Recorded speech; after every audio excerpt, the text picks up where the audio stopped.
Sometimes people go through days where everything seems hard, when nothing feels right, and sadness comes and stays longer than it should. But even then, deep inside that silence or pain, God is there. His love is not loud, but it stays close, like a quiet song that doesn't stop playing. It helps calm the heart and slowly takes away the fear, the worry, and the pain we carry. Even though we live in a world where bad news often fills our ears and sadness walks through many homes, we must not forget the gift of joy that still lives in the small corners of each day. Joy is not always found in big moments. Sometimes, it hides in simple things, like a smile from a stranger, the sound of a bird in the morning, or the way the sun touches your face when it rises over the hills. These small signs are not small to God. They are His way of whispering to us that we are not alone, that He still walks beside us, even when we do not feel Him. If this message touched your heart, or helped you feel even a little closer to God today, we would love to hear from you. Please take a moment to share your thoughts, your prayers, or your reflections in the comments below. Your words might be just what someone else needs to read right now. The moment when Our Lady appeared to Father Michel was something so deep, so filled with light and peace, that it could never be forgotten. It didn't happen in a loud or dramatic way. It was quiet, almost like a whisper from heaven, and it came when Father Michel had gone to a small, peaceful chapel, hoping to find time to pray alone with God. He had been carrying many heavy thoughts in his heart, thinking about the struggles around him, the suffering he had seen, and the pressure he felt as a priest trying to help others.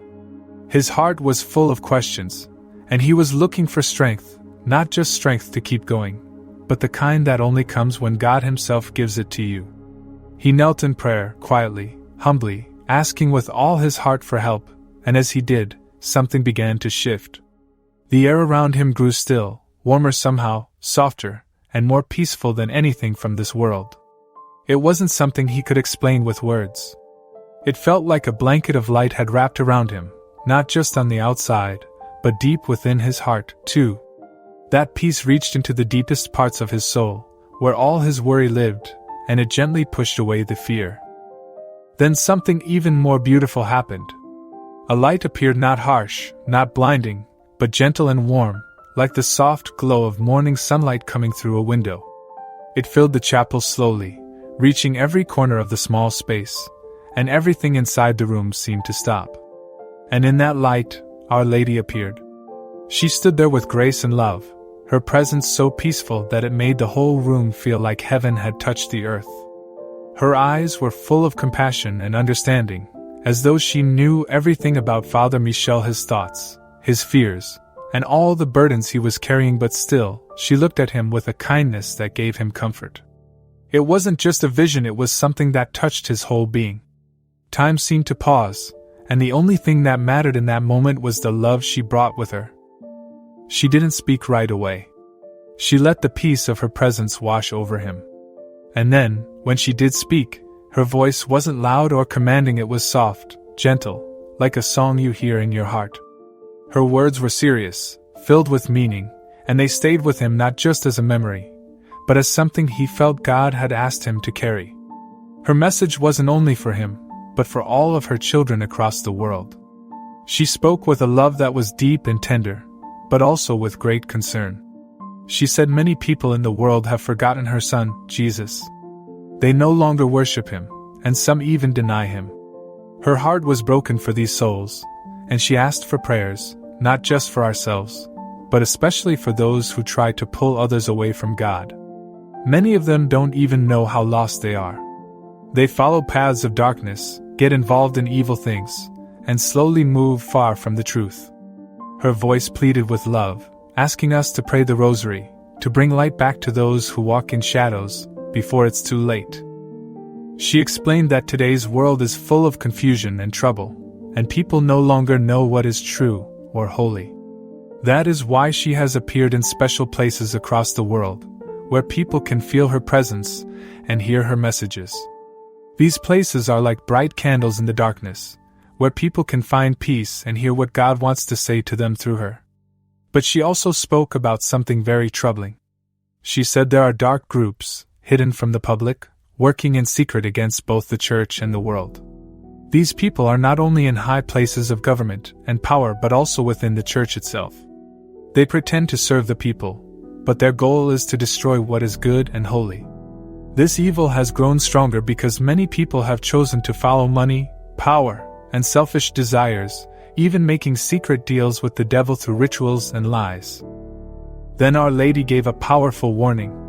She said that soon, something terrible would happen. Churches would be burned to the ground. Not just small fires, but great flames that would leave nothing but ruins and ashes.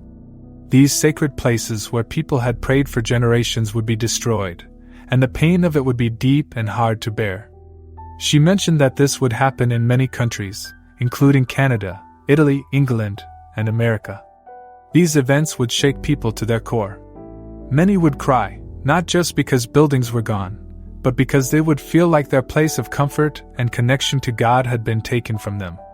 And behind these terrible acts was a growing evil stronger than most people could imagine, made powerful by those who had turned away from God in secret, offering their loyalty to the devil instead.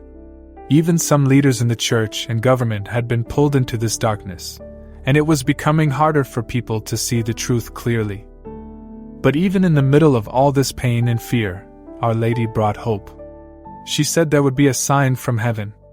It would happen during a time when people were not expecting it, maybe during a quiet meeting or event. When that sign appears, it will mean that something bigger is coming. The warning.